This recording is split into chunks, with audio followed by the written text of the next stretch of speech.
Hello, fellow travelers. It's that time of the season again when an inconspicuous emoji tweeted by Sean Murray and No Man's Sky going on sale not 12 hours later has caused the community to lose their collective minds. So, with the inevitability of a lot of new travelers joining us, I am making this No Man's Sky Beginner Steps video to help you start off with the initial quest. Sometimes the quest can get dropped off and you can get lost very easily and become unsure what to do. So we're going to go through this step by step. So, once the start animation is done, you're going to see that you have Exosuit Guidance. It is vitally important you follow this as quickly as possible. Firstly, I got lucky this time around, and I landed right near a cave, so I'm going to go inside for a second so that I can explain some of this stuff. Alright, down in your lower left-hand corner, you have your hazard protection and your oxygen. These two things are going to be important for your survival. You may also notice that you are in third-person mode when you spawn in. If you don't like this mode, you can press the X button to pull up the quick menu. This is also down on the Xbox D-pad. You can then scroll through it either using the D-pad buttons or your mouse wheel. Going all the way to the left here, we have utilities, and then scrolling again with the mouse wheel or the D-pad, toggle camera view. This should help significantly for people who get a little bit motion sick or whatnot if you're playing in third person. I tend to like first person much better. So now that we're safe and our hazard protection is recharged and we have the camera set up how we like it, we're going to go running out into the world. Do not worry about attempting to scan anything right now. You will not be able to. What you are looking for is red and yellow flowers. Not the yellow flowers like the cave marrow in there, but little patches of yellow and or red flowers. These are going to contain sodium and oxygen. Sodium is incredibly important because it's going to be able to recharge your hazard protection, which is what's keeping you alive right now, and oxygen is going to recharge your life support. Your primary goal right now is to find these two types of flowers. Do not go looking for your ship. It is not spawned right now. You need to progress through the quest line in order to actually have your ship show up. If for some reason your quest has changed, in the lower right hand corner you can see it doesn't give me the goals for that quest anymore, you can press escape and you can click Multitool Repair. This will set that to your active and it will come back. So it says gather ferrite dust. So while you are looking for the red flowers, find anything that looks like a rock. Most rocks will give you ferrite dust. Most plant-like objects will give you carbon.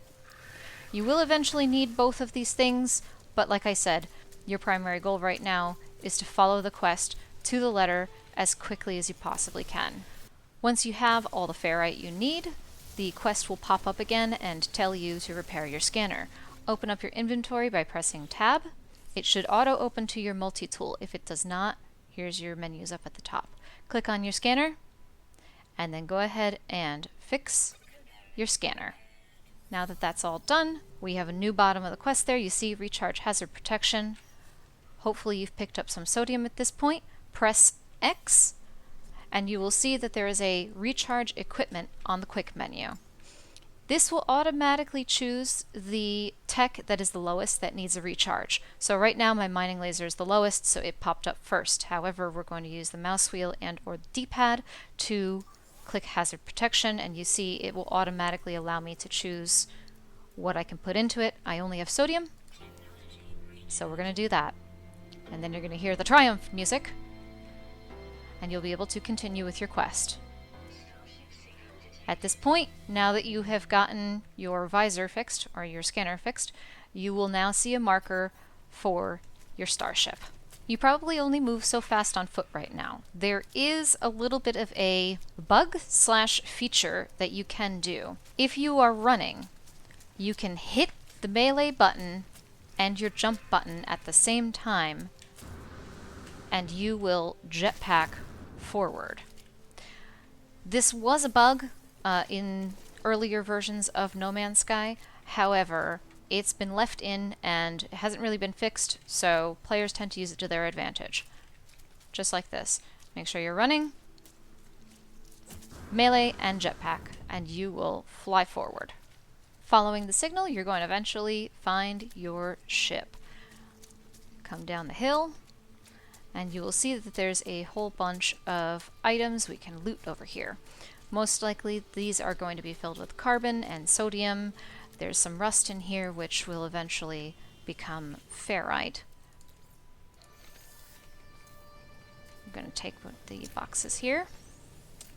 Got some good sodium nitrate. And here is our ship, all busted up on fire. And here is our beacon. Once you talk to the beacon, you're pretty much home free for the start of this game. You will be able to go through this whole entire little portion of the quest, go in and out of your ship, and every time you get out of your ship, there will be an autosave. Once you hop into your ship, you'll have to go through a couple of menus, but eventually you'll get to a point where you say Repair Ship Systems. Click on that, and the self-guided repair protocols will start, which will give you a quest to repair your pulse engine and your thrusters. Now that you can save, the game has given you your next goal. Repair the ship via the metal plating and the hermetic seal. So what we're going to do is we're going to get a whole bunch of carbon for right now, and then we're going to get a whole bunch of ferrite. I'm going to show you how to craft those items. Once you have enough ferrite, you'll see that the guide up in the upper left-hand corner will update, and it'll tell you that you have a new crafting recipe. In either your exosuit or your starship, you'll be able to press the left mouse button or press A on the controller and make your metal plating that you need. Starship, pulse engine, and then we just plop the metal plating into place. Now, here's where a lot of people get stuck. Once you put that metal plating back in, you should get into your ship, because this pop-up will happen. This pop-up will give you the map that you need to find the hermetic seal. You do not have the recipe for this right now, so you have to request assistance. This is what teaches you how to use planetary charts. So, hopping out of the ship, we're going to talk to our distress beacon one more time.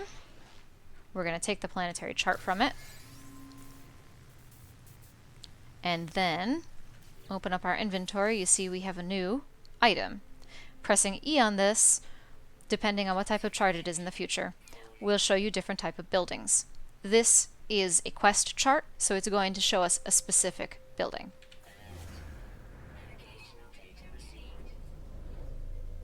And there we go. Right hand corner there, we have a new signal.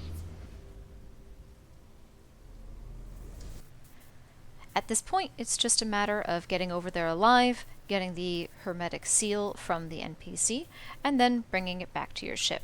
You will lose the signal for your ship, so be sure to continue the quests, and if you ever get lost, you can press escape, go to the log, and click on the missions here, and they will help you out. Don't get too excited trying to get off this planet too quickly. It is important to finish these starting quests because they unlock gameplay. Once you make it out to space, you may find yourself approaching a space station. At the space station, there are various NPCs, but also stands that will allow you to upgrade various things. After you've landed, right-hand side contains all of the vendors that you can buy things from.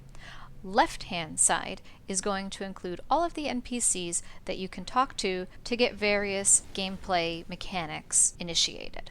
Tackling the right-hand side of the station first, there is a station where you will be able to upgrade your ship. You won't be able to do this for a little while. It costs quite a bit of money, and in case you want to upgrade your ship's class, it is going to cost a lot of nanites as well. Next to that, we have the station that will allow you to edit your character creation. Basically, you can set up how your character looks. I'm not going to enter this right now because I don't want to spoil anything for you if you want to explore that feature yourself. The first NPC is going to be an Exosuit upgrade NPC. If you talk to him, he's going to have various technologies that will allow you to upgrade your exosuit. Life support modules, movement modules for your jetpack, shield modules, and hazard protection modules are just some of the things that he can sell. He has various modules ranging from C to S. Depending on the system, you might get better ones, or you might get a whole bunch of awful ones. S-Class will roll the highest out of all of these, so if you really need a good shield module, look for an S-Class one. The more important part of this NPC, however, is this little cubicle right here. If you look, it has a hologram of an exosuit. If you approach it, you will be able to have an interactable. My exosuit on this character is fully upgraded, so I do not have an interactable. But when you approach, hold down E, and this will open up a menu that will allow you to add slots to your exosuit, either in the main storage, the tech storage, or the cargo. Depending on where you are adding it and how many slots you already have upgraded, this is going to cost a different amount of credits. You should be able to afford them if you bring some resources up to the station to sell at the Galactic Trade Terminal, which we'll be tackling in a minute. I'm going to skip over these two for right now. These are fairly self-explanatory. The only thing that I do want to point out with this one, though, is that he has a nice little cabinet right next to him. In these cabinets are multi-tools. Again, depending on the system, these could be anywhere from C to S. This one happens to be a B. Fairly nice. Onto the left-hand side of the station, when you get out of your ship, there are a couple important things over here. The biggest one you will be interacting with, however, is the portal. If you go to the station terminus and hold down E, you'll be able to open up the portal. From here, you can see any bases where you have also built a portal, or any other stations whose portal you have touched. This will allow you to travel across space and time fairly easily. Going from right to left from the portal, all the way on the right-hand side, we have the chart NPC. He will accept navigation data and in return will give you either random charts or charts that you can choose from his purchasable inventory. These charts will allow you to find monoliths, ruins, crashed ships, etc. The middle NPC is the guild NPC. If you do enough Radiant quests, this NPC will talk to you and will give you gifts for ranking up in the various No Man's Sky guilds. The last NPC, all the way on the left, is the NPC who will give you quests that you can do. These are Radiant quests that usually involve scanning everything on a planet, finding something in particular, delivering something to somebody, or rescuing a crashed pilot. If you have a look, these are what's referred to by this game as local missions. They have different rewards, and you can do different ones depending on what level of the guild you are. And finally, to the left of the quest NPC is probably one of the more important objects in the game, the Galactic Trade Terminal. Every system has an economy. You can sell things to certain economies for more money. Sometimes certain things will cost more in certain economies. This is basically how you make money in No Man's Sky. You can sell things at this terminal that you happen to have in your inventory, or you can buy things that you need to upgrade your ships. Early on, you will probably be using this to buy things like wiring looms. So that's it for this tutorial. I hope you found it helpful. If you did, please be sure to like and subscribe. I will hopefully be making more videos on this in the near future. If you have suggestions for tutorials or questions about No Man's Sky, I am always excited to read the comments, so please feel free to leave them. And I hope to see you again next time. Bye!